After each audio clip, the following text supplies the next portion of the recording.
This episode of Noise of the Broke Boys is brought to you by Child Support. Are you a deadbeat parent that hates your children and would rather buy Yeezys than pay your child support? Or maybe you enjoy seeing your children grow up to be mutated monsters because you couldn't afford nutritious meals since you spent their child support on new rims for your Ford Focus. Or maybe you receive child support from your child's other responsible parent, but instead of buying your children warm clothes, you decided to buy a grill. Well, I'm here to tell you you should open up your favorite Maps app on your new smartphone, purchase with your children's food money, and locate the nearest sewer treatment plant. Once located, get into your new BMW, purchase with your children's clothes money, and navigate to the destination. Once there, slip into your new silk swimsuit, purchase with your children's medicine money, and take a dip in the fecal-infested water and contract an incurable disease. For responsible separated parents, please remember to pay your child support in full and on time. For more information, please contact your local governing body. And now, on to the show.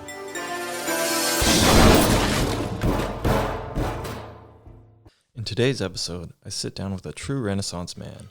He is one of the smartest, most thought-provoking, creative, hard-working, and hilarious individuals I know. I met him in college as a b-boy and have been good friends with him ever since. I can literally talk and joke with this guy forever. So please enjoy the episode with the one and only Quang Bang. Hello, everybody. Welcome to the Traveling Trash Can Bonanza.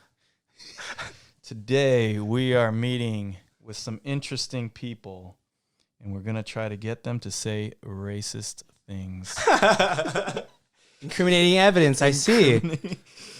Today, Cancel I have me. a gentleman, a scholar, a dancer, a breaker, a published author, an upper bodybuilder, a finger tutter, an e-commerce tycoon, and lastly, a porn star. I have the name for it. He's got Quang Bang. Mr. Quang Bang in the flesh. So I just wanted to put this out there.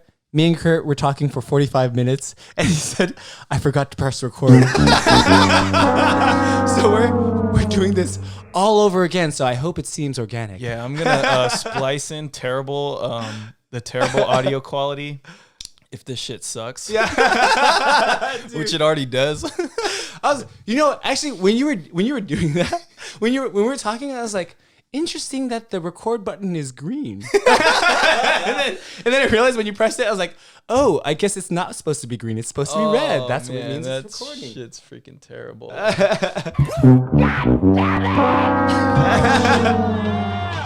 God damn it. Man, that's a fail. Oh, my God. Anyway, so I got my friend Quang Bang here, who is a very multi-talented guy, very creative guy, very motivated guy, and I want to ask him a few questions. But first, did I miss anything when I was introducing you? Because you do a lot of things. Oh, yeah. Well, day job, I'm a sleazy salesperson, so I swindle people out of their money. Yeah. Have you ever swindled me out of my money? Be honest. Have I? I don't Well, know. I can't think of a specific example. Yeah, I can't think of it. I'm sure you have. You Yeah. sleazy salesman. God damn it.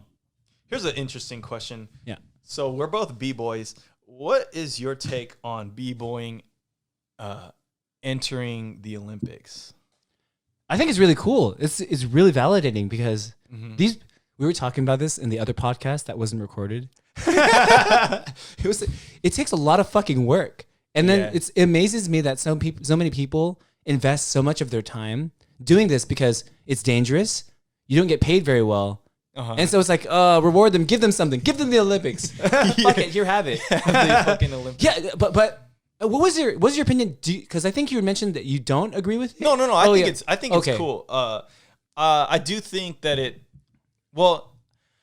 my biggest thing on it is that for it to be in the Olympics, you need to have like a good way of judging it. Right. And I think right now there's not really a good way of judging it other than, because what we do essentially is line up a bunch of people that have been breaking for a long period in their life and say, these guys' opinions matter, point to who you think won this battle. Yeah. And the battle is like, 3 rounds back and forth, two people doing their moves or whatever.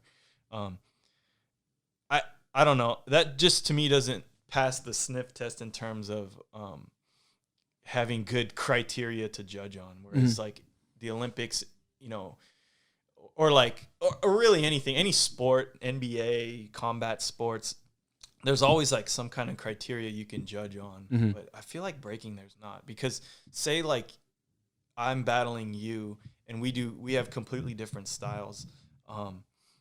And say you kill it, then I kill it. Neither of us flop.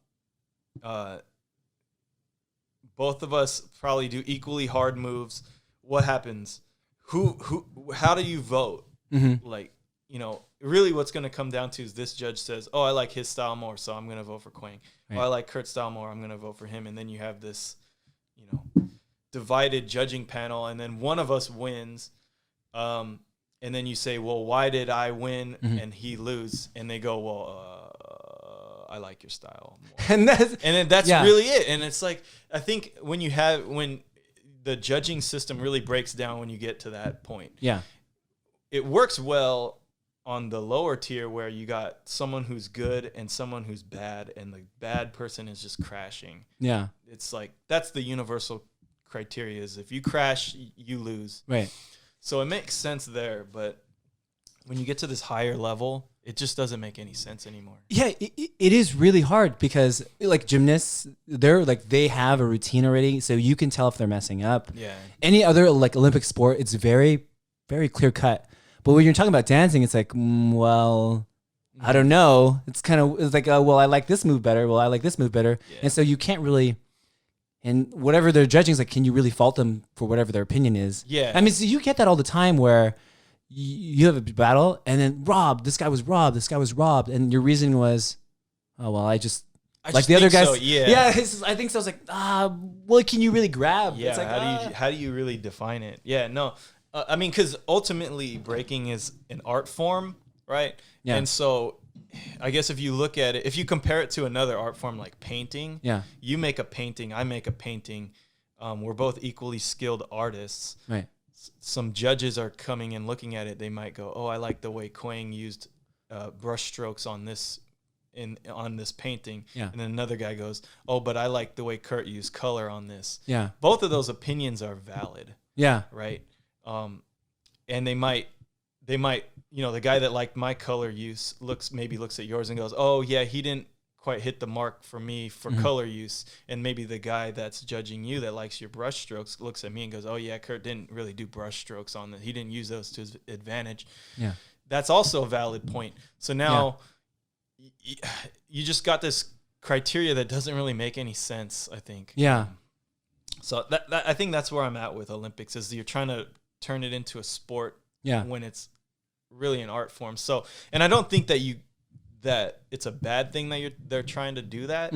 I think it's just a difficult task to do, because you're gonna what you have to do is essentially turn breaking into some kind of gymnastics like thing. So what gymnasts have done is, like, for the floor routine, they'll go, okay, this is the moves that we're gonna do on the floor routine, and you're gonna judge us on that. Yeah. And, you know, each move gets a certain amount of points, and, you know, then they got this clear score in the end, you know, and then if they flop or anything, they get deductions for that. So there's a clear score at the end of their routine that they can get. And then the next person comes in, they'll have a completely unique routine too, but then they also give the routine to the judges. They go, okay, we reviewed the moves you're going to do, and this is your possible score. And, you know, then they're just judging on deductions and stuff after that. Right. So, God damn, how could you do that with breaking? You can't do that with breaking. That's my thing. Right, yeah.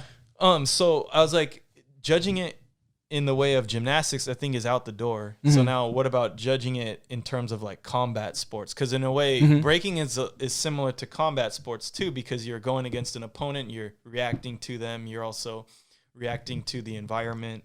How do you do that? I mean, in combat sports, a lot of it is, you know, they'll judge on like the aggressor, they'll judge on how many like strikes hit, or like a takedown, or like someone gets knocked down. Each of those things is worth like some kind of point system. I don't know how you do that in breaking though. Right. Like maybe somewhere in between the gymnastics and combat sports is where you do it, but I really don't know how to mix that. And so I think a lot of people have tried to mix it. Yeah. And haven't got anywhere with it. So yeah, because even the point systems in like there's an underlying bias on all of them. Right. And I was just like, what do you think about the R16 scoring? Yeah, so that's Dizzy's scoring system. Shout out to Dizzy because I think he's doing a lot for the scene. I think he's making his way towards the system because he's saying here's the criteria. It's I think he says foundation, battle, dynamics, creativity and musicality. Yeah. So each of those sound like good criteria for judging, but the underlying bias is that every b-boy, to be a good b-boy, you have to have all that, but maybe not. Yeah, see, that's where I differ because I think to myself, like, sometimes I think you can have an amazing round and do no foundation. I don't necessarily think you have to do footwork or anything. Yeah. Right? Well, yeah, so like how do you define each of those categories? Like here's a good example. Uzi Rock. Mm-hmm. I love this dude's style. I would say I've seen some rounds from him where they're not particularly dynamic, but they're just like amazing. They're just amazing rounds. He's just like such a good dancer. He knows how to work the crowd. So based on that R16 judging system, his dynamics would probably be low. Mm-hmm. His musicality would be high. Mm-hmm. And against somebody else, maybe they don't score as well. Yeah. I would think he's the clear winner, but I think the system kind of breaks down when it's, you got a guy who's like that, and then a guy who's completely different, and they're scoring like really high on these things. Mm-hmm. It's like, how are you determining who's better? I mean, in a way, Uzi Rock is doing some kind of dynamic stuff with his musicality, right? So does that bleed? Does that bleed into each other? Those two criteria? I don't know. Yeah.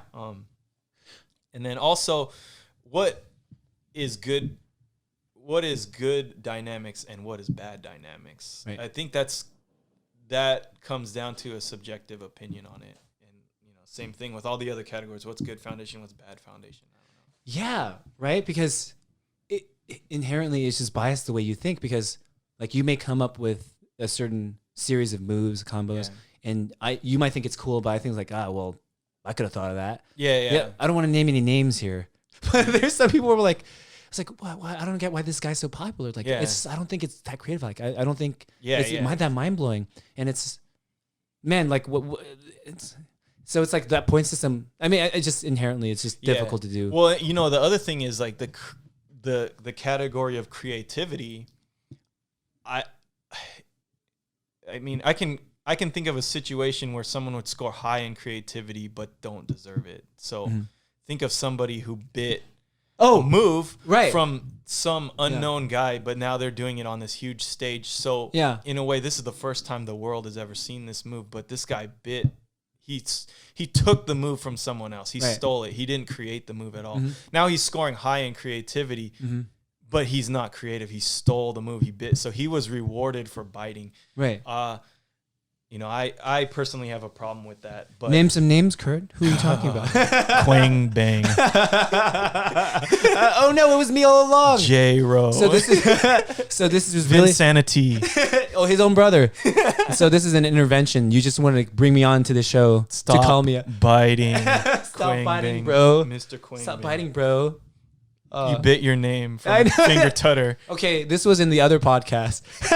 So my finger tutting name is Quang Bang, and then there's actually a Glover named Quang Bang, and then I posted in this group Glover's Lounge, and I was like, "Oh, cool! I'm posting my video." And then one of the comments was like, "Hey, there's already a Quang Bang." I was like, "No." Oh, man, that's funny. Oh my god. Oh, dude, I'm sure he's like a billion times better than me too. Yeah, but you can do push-ups, so. Oh, yeah, the push-up guy. He's the push-up guy. What was I saying about the Olympics? So like the criteria for creativity kind of breaks down when I guess a good judge on creativity would have to have seen everybody and what they're capable of and know exactly who's biting and who's not. So, which is not a reasonable thing to ask of a judge, because they're obviously not going to be able to do that. So, but I do think creativity is a big important thing to be judging on in breaking. So, it's just, I'm not against the R16 judging system. I just think that there's a lot of ways that it breaks down and doesn't quite work for what we want breaking to be. But I guess in the Olympics, though, if it like, imagine it became its own thing. Like, hypothetically, if maybe you said biting is okay, and then they went into this realm, and then you're judging on that, and now you're kind of like, you're turning this art form into a sport where you're saying, okay, now you have to adhere to these specific rules, right? And that lets you compete in here. So, I mean, the thing I can think of is maybe like skating, how skating used to be, where it's just like the Wild West back in like the 80s. And then when it started becoming like an actual sport, they started really defining what you do, you know, and then it kind of branched out from street skating and vert skating. And so, I mean, I guess both of those have their own competitive worlds, but in a way, I think breaking will do that, where it'll somehow turn into street breaking and competitive breaking, maybe, where the street breaking is just kind of more of like what we do now, where it is maybe the Wild West in a way, and you're presenting it. I guess it's more of the art form of it, and then the competitive world is more of the sport world of it. Man, I think B-boys would hate that. I think B-boys will hate that too. But again, I don't think I'm necessarily against it. Right. I just think that as it stands, breaking doesn't work as a sport, I think. And so putting it in the Olympics, I think there's a lot of work ahead of everybody to get it to that level, to get it to a point where it can be easily judged. And and also people watching would be able to understand what's going on. Because, I mean, imagine you don't know anything about breaking, and then I have a judging panel of 10 people, and then they go, that guy wins. And you'd be like, why? And then they go, because I say so, which is essentially what the judging, which is essentially what judges do now. Right. I don't think that would go very well with everybody. You know what I mean? Yeah. Dude, so it's in, what, 2024? Is it going to happen? 2024, I think. You're going to try out? I don't know, maybe. Fuck it. I was like, I'll be fucking old by then. I'm going to fucking go for it. Yeah. Oh, shit. I'll be 37, probably. Fuck. Dude, yeah. I'll be too old for that shit. I'll get smoked by a bunch of kids, but I was like, I tried out for the Olympics. I didn't get very far, though. This is like 10-year-old. Well, no, you know what? The 10-year-olds, they'll be in the Junior Olympics. Like, haha, motherfuckers. Stay there, kids. Stay there, you little I hope kids. the Olympics is 30s and up. We have a chance. There's some good 30-year-olds. I know. Actually, Red Bull, is it most? I have no idea how old they were. But I mean, aren't they a lot of them? The older guys there, yeah, a lot of them are over 30. I mean, I would say half of them are probably over 30. Yeah, which is so weird, because when I first started breaking, you know, when I was like 14 or something. Everybody was in their 20s, and I was like, these old motherfuckers. Yeah. And then I see one 30-year-old, which I think he just turned 30 when I was starting to break, which is Profo and Rob Nasty. And like, you old motherfuckers. Shout out to you guys, though. I love you guys.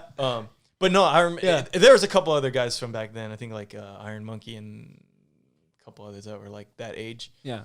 And I was like, it blew my mind. I was like, oh, you could still break at that age? That's crazy. I know. And then now I'm that age, and I'm like, oh, everybody's this age. I know. And then I'm looking at these like kids that were my age back then, you know, 14 or whatever, and I'm like, these young little shits doing the little, what is that, the floss dance and stuff. Oh, yeah. Like, oh, my God. I did learn a real dance. Yeah. You guys play kickball. Yeah. You guys play kickball, and then you do 15 air flares against me in a battle. You little shit. Oh, there's a guy that taught you, right? Tet? Like, what did you? Go ahead. Oh, no, yeah, I was just gonna say Tet.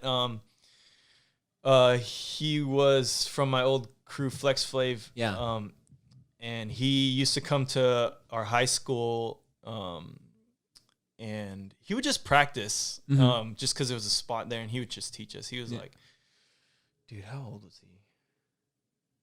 I think he was in his like early 20s, but he knew like a couple of us, so he would just come in here like teach us and stuff. And then once I graduated, I would go to his house and stuff, and we would just train and whatever. Oh, what motivated you to start breaking? The girls.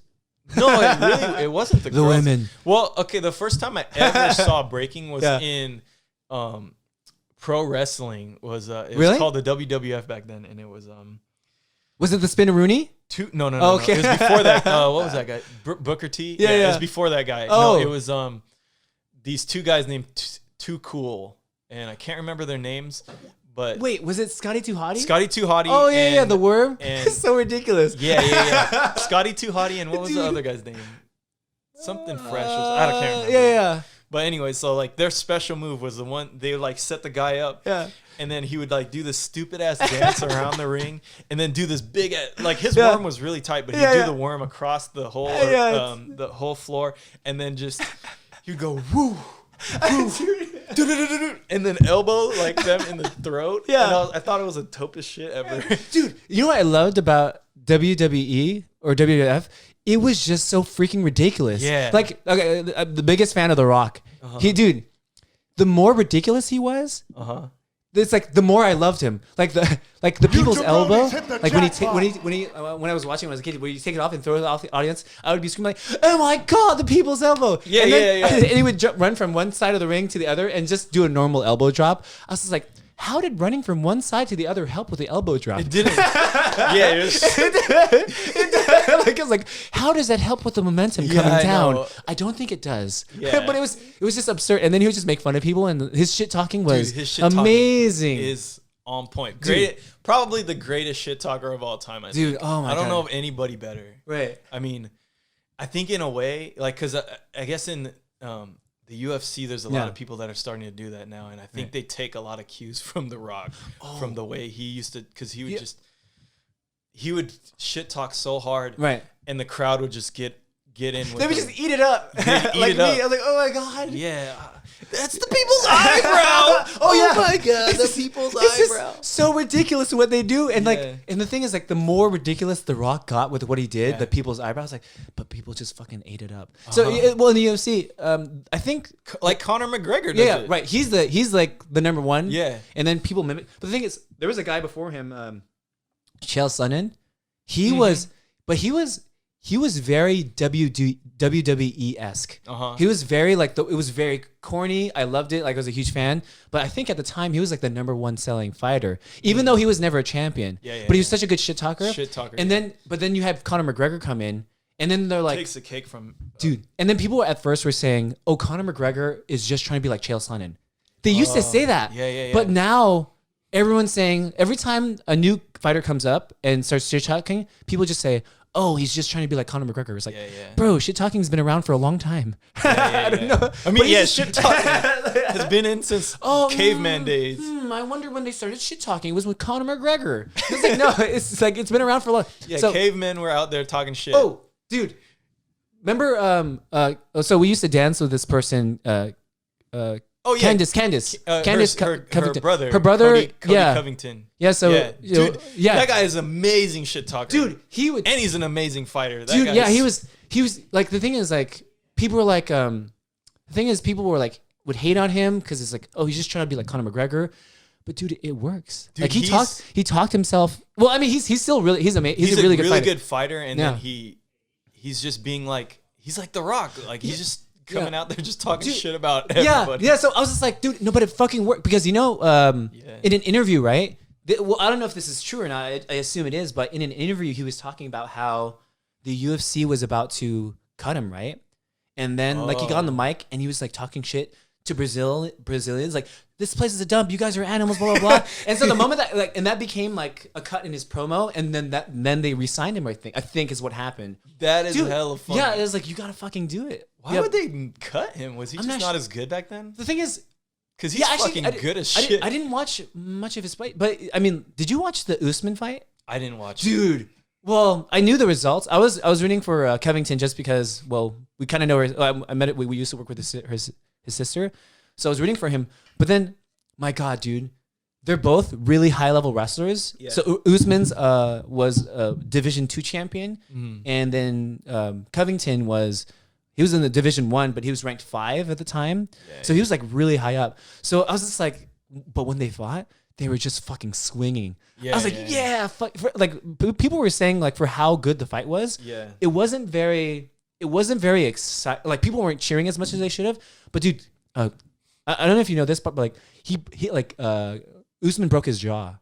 Dude, so he broke his jaw in the 3rd round, and Covington still kept fighting. Oh, shit. I was like, what a fucking badass. Even if you hate him, right? But he's doing it. He's moving the needle. He's doing it. He's keeping his career. He's getting paid. So he's doing his thing. But even for the people that were hating on him, people were happy that he got his jaw broken. But the fact that he kept going till round 5, dude, that was like, if someone slaps him, like, stop, you win. Oh, you got me. Oh God, please tap out. Yeah, but like the guy kept fucking fighting. That's fucking crazy. Brutal. Have you ever? Oh, actually, you used to do martial arts. Yeah. Dude, the thing is, I was a yellow belt. That's as far as I got in karate. But I was like, I always loved watching fighting, but I was like, I would never fucking do it, dude. It's dangerous. Dude. I did taekwondo, which is like, I feel like. I mean, I feel like every match we would do, I'd see someone get knocked out. Dude, I was like, the fucking brain damage. Actually, even for breaking, I'm like, dude, some of these moves that the guys are doing, what the fuck are you doing? That's brain damage, bro. Yeah. Like, dude, you probably have a concussion right now. You probably don't, like, it's like cool, some of the moves they do, but I was like, dude, that's really, so I'm like, I love watching it. I mean, that's why the allure of WWE, it was really exciting. I'm like, yeah, get in. I love the storylines. I mean, yeah, fuck him up, Brock. Give him the people's elbow. Give him the eyebrow. Yeah, fuck him up. Rock bottom, which is basically just a hug, and then you just drop him on the ground. It's all it is. It's kind of like a choke slam, except you're hugging him instead. Yeah, it's like it's a hug slam. Oh, dude, what I loved. What was it? I don't know if he was that famous. The Fame-asser. Oh yeah, that was so. That was dude, Billy Gunn. Dude, yeah. I was like, dude, my badass Billy Gunn. my brother and some of my friends, we used to do wrestling moves on each other. Yeah, my brother did the pedigree on me once. Dude, I was like, and then my nose was bleeding. I was like, God damn it. Yeah. Oh, but me and my friend, I had a friend in growing up where we would do the Stone Cold Stunner on each other. Oh. We were just like randomly like, like this doesn't even hurt. I was just like, oh, actually, that's a perfect move of like, dude, what does that move even do? Like at the time I was a kid, I was like puzzled, like, what? How does that hurt someone? Are they getting whiplash? Is that what it is? Is that what it is? I was like, is he trying to break the neck? Because I don't think that's a good way to do it. No, I was really puzzled. I was like, wait, is it because like they're hugging, or the shoulder hits the chin? Yeah. Is that why? I was like, I don't think it's very effective. I'm still confused about how it's supposed to hurt somebody, but it's hype as shit. Oh, okay. You know the move I love? When The Rock, like, when he's slapping you, and then he spits on his head, and then he slaps you with the spit. Yeah. I fucking love that move. It was so fucking ridiculous. You know what the most ridiculous? Oh. It was, well, there's 2 of them that I could think of. Is Mankind's Mr. Socko. When he just puts a sock on his hand, and then sticks it down your throat. Oh, it never made sense to me, because I was like, yeah, it's a dirty-ass sock, so you're probably going to get some diseases, but like, why don't you just bite his hand? I know. Like, it just didn't make sense. Like, he's trying to, like, I guess, strangle you in a very terrible way. But I guess he's opening up your jaw really hard. I don't know. But, like, is it going to break your jaw or something? I'm just like, your jaw is probably way stronger than his fingers, so just bite him and he'll be like, ow. Oh, I shouldn't do that next. Ooh. Like, why is this my special move? So there's that move that never made sense. And then, do you remember Rikishi? Oh my God, that's exactly what I was thinking. The fucking stink face. he just throws you to the corner. Just rubs his ass in your and then he always he's like this big dude. I don't know how much he weighs. Probably like 400 pounds. Yeah, fucking. But he wears this like thong thing, and like Well, and he has this curtain over his ass, and he'll lift the curtain up, and he just shows his thong ass, and he just sticks it in their face, and then just like rubs. He freaking twerks on them. Yeah. So you see his ass cheeks, and his ass cheeks are like bigger than my body, and it's just like on the dude's face, and I'm just like, dude, I hope these guys got paid for this, because like, no. Like I'm just imagining if I was like a wrestler, and they're like, you got to fight Rikishi, and I'm like, dude, his ass is going on my face today. I better get paid for this. Ass is on the menu tonight. Yeah, someone's eating ass tonight. Yeah. Have you ever? So there was one that was viral, but like this guy wasn't famous. The dude dressed up like Michael Jackson. He got into it. So he dressed up as Michael Jackson. He got the guy in a DDT, like when you're having a headlock, and then he does the moonwalk backwards, and then he DDTs you. Dude, it's so like I was like how ridiculous is it? Dude, that's so fucking tight. Okay. And then I saw another one. Dude, it's so stupid, but I was like, I loved it. It was like so fucking funny. And then there's another guy where I think I could get this wrong, but he does this thing with his hands. So he makes it look like and he hypnotizes you. He hypnotizes you. So people are like, they're just like, oh no, like the Mortal Kombat when they're dazed like that. Yeah. Like, dude, that's so fucking ridiculous. I love it. Yeah, I remember that. That's one of the old school ones, I think. Oh, actually, was he famous? Was it? I don't remember. I think it was on one of those smaller. It wasn't on WWE. Yeah, but yeah, dude. Oh, yeah, I know. That was like so. Okay, the Walls of Jericho, right? That one. Yeah, I was just like. When we were wrestling growing up, I fucking loved doing the Walls of Jericho. Did you ever see a video? There's a guy that actually did it in an MMA fight, and the guy tapped out. Oh, for real? I was just like, oh my god, that move actually works. Yeah, no, for real. You can look it up, like the Walls of Jericho. I was like, what the fuck? I used to do it. I did it to my cousin once. Yeah, because we used to just try wrestling moves, and I did it to him, and he was like, and I stopped because it looked like it hurt. But yeah, I don't know. I mean, I can imagine you go far enough, it hurts, but it ain't gonna work on some people. Yeah, because they're just flexible as shit. But dude, when we're on the Kings and the Warriors, we used to do this powerbomb move all the time. Oh yeah, this is a powerbomb. So one time, Kurt and I were in a competition, and so what happened? So we were a business time crew. They're all in suits, and we were in Seattle. Was it? Yeah, it was for Massive Monkeys anniversary. Yeah. So Kurt, we're all wearing suit and ties. So Kurt was doing his round, and so the routine was. Before this though, you were like planted on the other side. Yeah, you were wearing like a burglar costume. I was wearing a ski mask. Yeah, and I had a black jacket on. And so when Kurt went out, and they were like, it looked like they were in the middle of a routine, and I pretended to be on the other team. Yeah. So I run out. Oh, I run out and I run out and I push you, and then it was Errol and Carlos were doing a routine, and you run out and you're like, no routine or something, and then I jump out and be like, what the hell, man, and then I push you away, and then I start breaking, like, oh yeah, we're gonna lose this round, but whatever, like, let's just go, and then you come up and kick me in the stomach and then powerbomb me, but then you punch me in the face, and then I land and I completely like a flat line, like I'm dead, and then everyone's like ah, but at first the funny part was like the MC was like, chill, stop, chill. They thought it was real as shit. They thought it was real, and then you punched me in the face, and then it landed like completely dead. And then it was like, oh, and then the rest of the crew pulled me off. Yeah, and then they fucking loved that round. I was like, and then the MC was like, you got smoked, and then they just, I loved it because like it looked like I completely died. I was like completely flat, like oh, boom. Yeah, no, it was so funny because. Right when we started it, people thought it was real. They were like, "Oh, dude, there's a fight about to happen," and these like losers with these ties and shit, they're gonna fight this dude. and the crew that you were hiding, the guys we were going against, they just didn't know what the hell was going on. That shit was so funny, dude. Yeah, the reaction from the MC was so funny. That was who was it? It was Joe from Massive Monkeys. He's dope. He's a real dope host, real dope b-boy. He was there and he's like, oh no, chill, we can't have no fight at this jam. And then like as soon as he sees me punch you and you just drop on your back, he's just like, oh, it was a routine. Oh, and then he just sits back down cheering, and I was like, oh, that was we got the judges to laugh. We still lost though. We won that battle. Oh, did we win? Won, never mind. We lost. We won that battle and okay. then lost the next battle against. Now or never. Crew. Right. Okay. Yeah. They seem to be doing pretty well right now. Are they? Are they kind of? Yeah. They're good. They're one of the better crews in Canada. Vancouver, I think, is where I think they're in Canada. Right. Yeah, they're dope. I think they're really good. Yeah. Yeah, they're making noise. I haven't really kept up with the breaking scene too much in terms of like who's winning the local jams and stuff. Yeah. So, but I'm sure they're still doing their thing. Dude, most of my breaking that I see is just fucking on Instagram and just scrolling. I'm like, dude, everyone's like a billion times better than me. Yeah. I was like, what am I doing with myself? I should just quit. I was like, I get smoked by every single person on this Instagram feed. Fucking little kids doing fucking hella 2000s and stuff, or air flares, one-handers.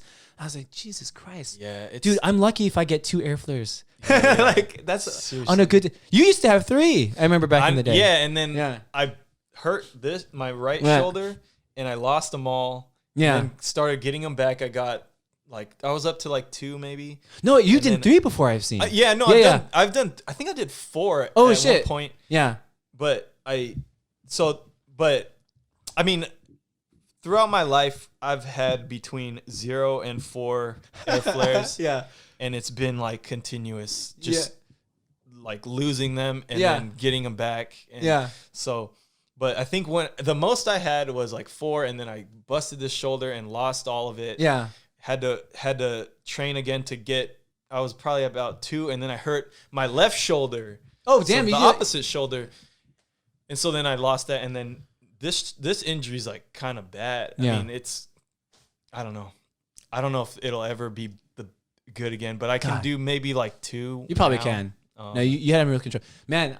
For back in Davis, I used to in between classes. I was like, I'm gonna get air flares. I'm gonna get them, dude. I practiced most of my time trying to get air flares, and I was just stuck on 2 the whole time. Like fuck. Yeah. It was I actually gave up. I practiced it. I was like, dude, I could have been getting better at all these other things, and I chose to stick with air flares. Like, God, why did I do this? Yeah. I was like, I really wanted them though, but I ended up never getting more. One time, I think it was senior year, and then there's a bunch of new people. I was like, I'm gonna fucking do it in front of everybody, and then I had a hella adrenaline.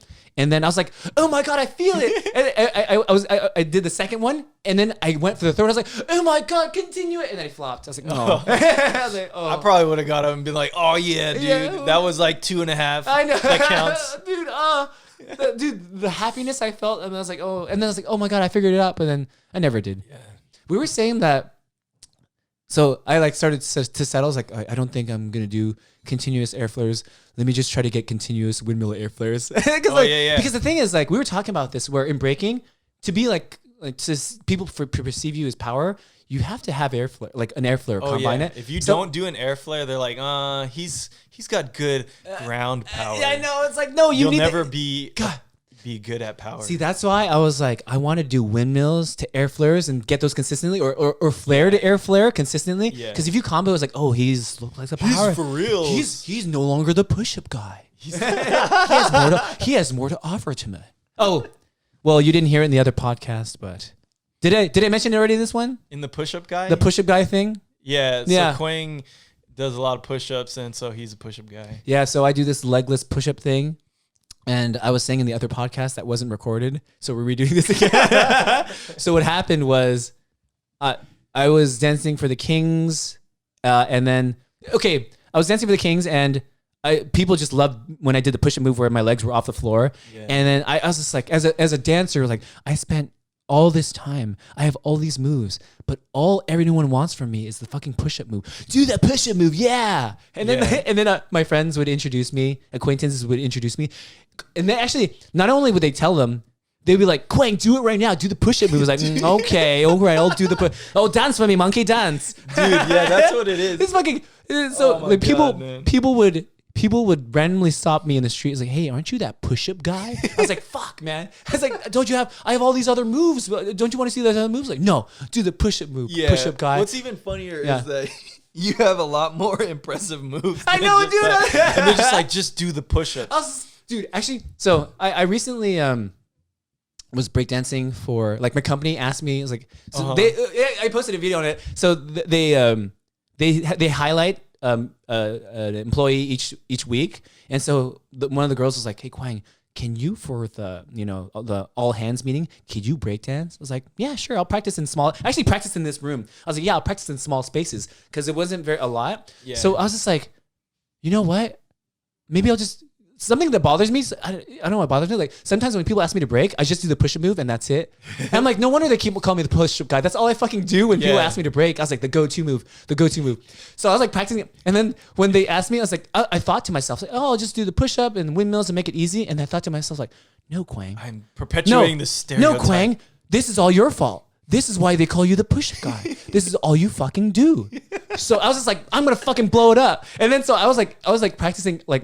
Dude, I was like running moves over and over. Dude, it was like we were back at the Warriors where I was rehearsing the routine. Yeah. I kept practicing the moves over and over. I was like, I'm not gonna be called the push-up guy. I'm gonna do fucking everything. And so when I actually did it, when I was just like, dude, I was hella nervous. I was like, because I was putting a lot of pressure on myself. Yeah. I'm like, no, dude, I am not the push-up guy. I'm a breakdancer. I'm more than a push-up guy. I'm more than just that one move. And so what happened? Like, dude, I was actually, you know what happened?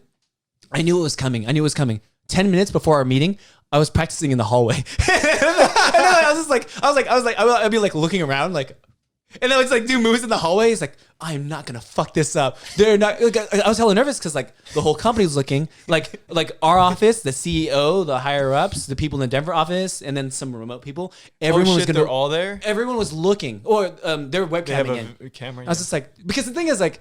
Everyone, when I got hired, everyone's like, oh, Quang dances for the Warriors.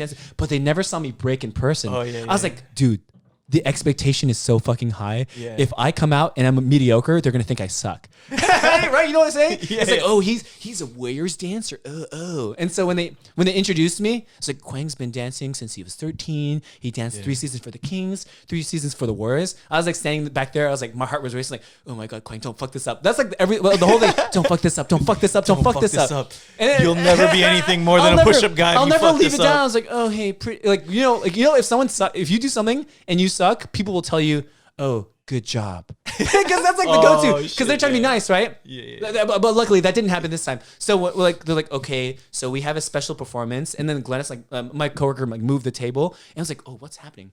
And then she's like, let me give you a clue. So when I asked this person to perform, he said, sure, I'll do it. I'll practice in small spaces. And then she's like, could you guess who it is? And then like... Quang. And it's like, oh my God, it's happening. I was like, like when your professor's like, oh my God, fuck. It's actually more nerve-wracking than some of the Warriors performances we've done. I was like, oh my God, all this pressure, like, oh, the Warriors breakdancer. Oh, he better be good. And so when I got up, like I was walking up, I was like, you guys are making me nervous. Oh my God. And then like I was just like, I had an idea before just to get a reaction by doing nothing. You know what I did? So I just got to the middle. I just walked to the middle. I kneeled down like this. Like all dramatic, I unzipped my jacket, this exact jacket, and then I threw it. And then so the jacket, like I was like zipped, and then that itself got hella. It like hits your boss in the face. My boss. Oh, you know what happened? Like when I tossed it, I wasn't even looking. It went over like one of the founding members. It went over his head like this. It narrowly missed his head like.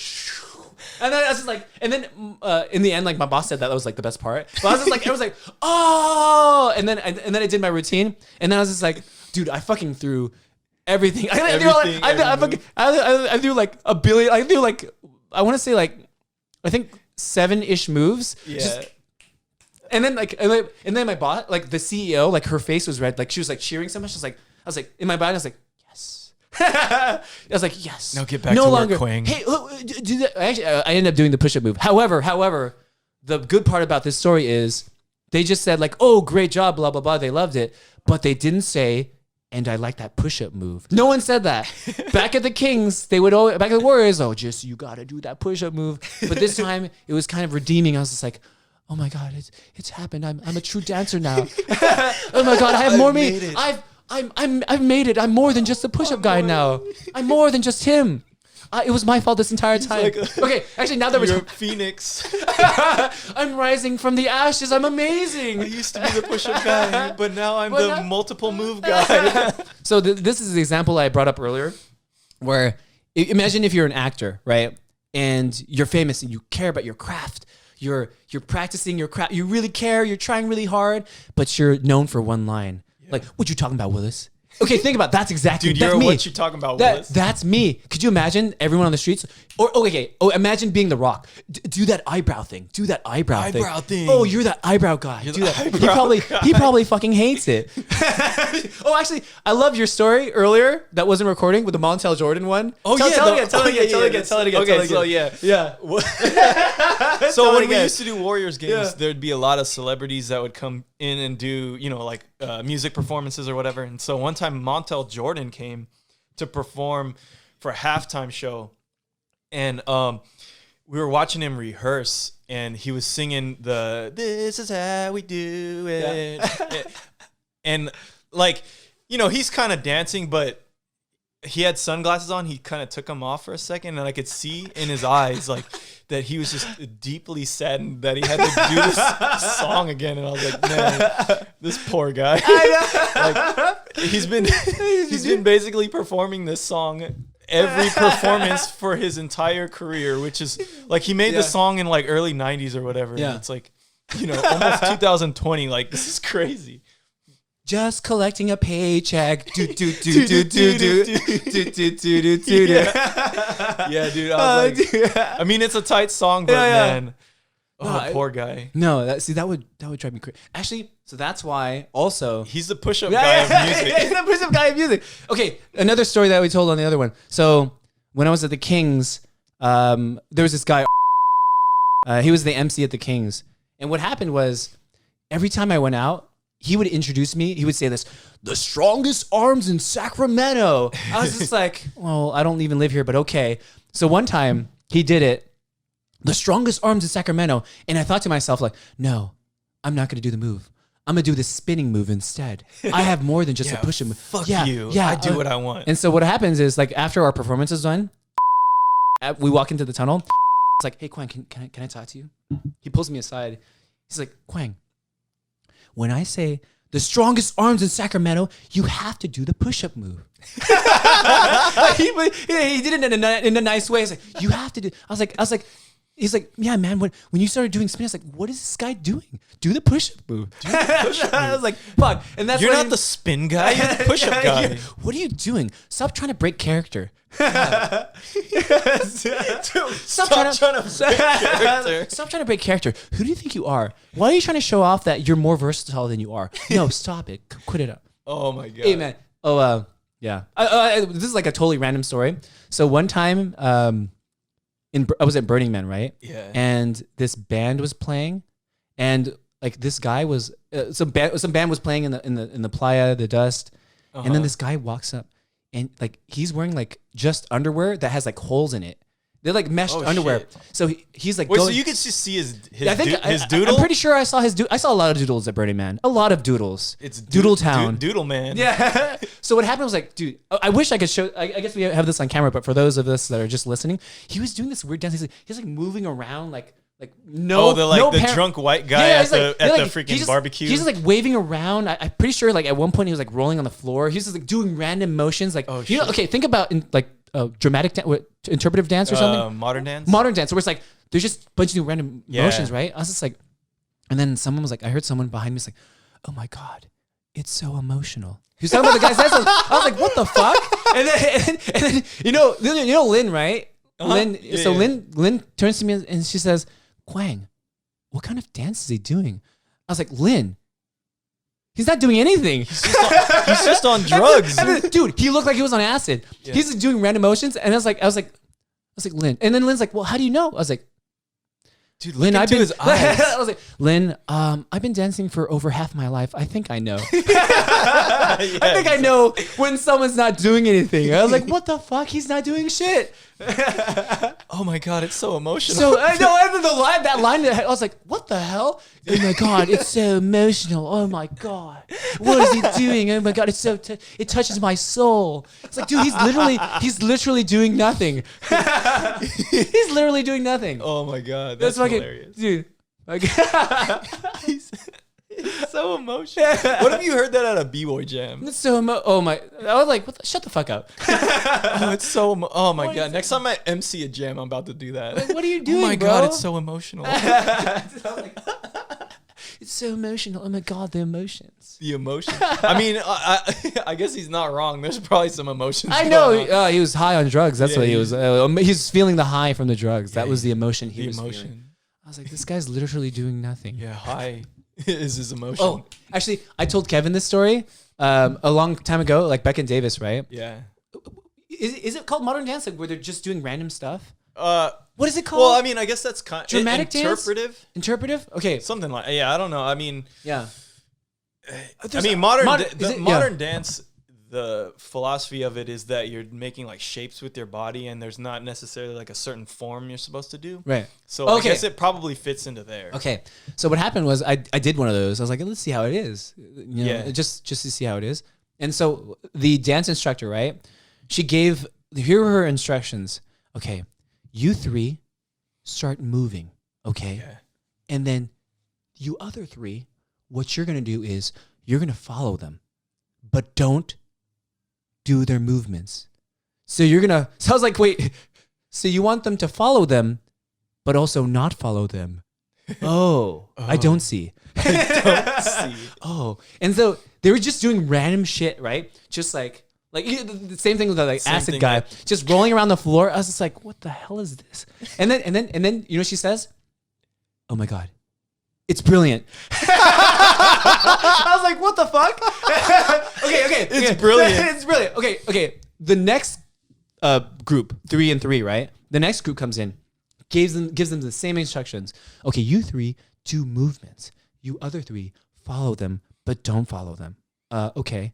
And then they start doing it, right? And the same shit, just a bunch of random. Okay. and then you know what happens? It's just, they're doing it right. She's like, I don't get it. And then I was like, what are you? I was like, they're both doing nothing. I don't get I was it. like, I don't get it, dude. It's like a stereotype. It's the most arbitrary. Dude, it's like, dude, they were doing fucking nothing. I was like, oh my God. I was like, my mind was blown. I was like, dude, they're. Dude, what if she just said that to fuck with them? Oh, I know. She's like a troll. Yeah, she's Yeah. just like, it's fucking brilliant. But you, Quang, I don't get it. That's what they pay me for. I don't get it. Oh, well, it was terrible. Wow, awful. What are you doing? Oh my God. Just to mess with people. I Oh my know, God. dude. She's just trolling them. Oh my God. You know what'd be funny if What? there was a TV show like that? Like it just like completely. Yeah, where just, you had like a Simon Cowell type of person who's Yeah. just like, Yeah. but he's like trolling everybody. It's like, oh, I didn't feel the essence of your performance. Blah blah blah. It's like, what are you talking What about, are you man? talking about? You don't make any sense. I'm just juggling. What? Oh man, I thought it was pretty good. Oh man, yeah, that'd be a freaking really funny show, actually. Especially Yeah. if it's like someone who's killing it in their performance, and then the last guy's just like, Terrible. I don't get it. There was actually a singing show. I don't know if you heard of it. I think it was on the WB or something where like people like they were finding the worst singer in America. So they lied to the people saying like you're good. Have you heard that show? No. Okay. I Dude, only that's lasted one. dirty as fuck, but that's hilarious. Dude, yeah. So they were just like all these bad people that were horrible, and then they would just keep, you know, same thing as American Idol, except Yeah, they pick yeah. and they would just feed them these lies, these judges. But for some people that auditioned that were actually really good, I remember one of the comments was like, yeah, it sounded like you had like diarrhea or something. I was like, dude, but he was actually amazing. But I was like, so it was like kind of like in line with what you were talking about. I was like, oh my God, oh man, this is like you're straining your voice. Oh my God, sounds like you were like you're constipated or something. I was like, damn.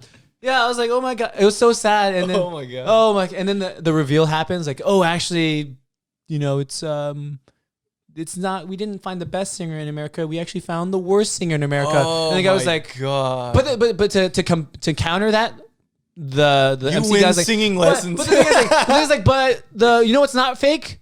The love this audience has for you. And then they started cheering for him. I was like, I'm still sure he feels like shit. Yeah, dude. like whoever won it was. I was like, God. That the was next day he like kills himself. I know, dude. That was like so embarrassing. Oh my God, So that dude, sucks so much. Hey, oh my God. Okay, talking about audition. Actually, I don't know if I should mention this story.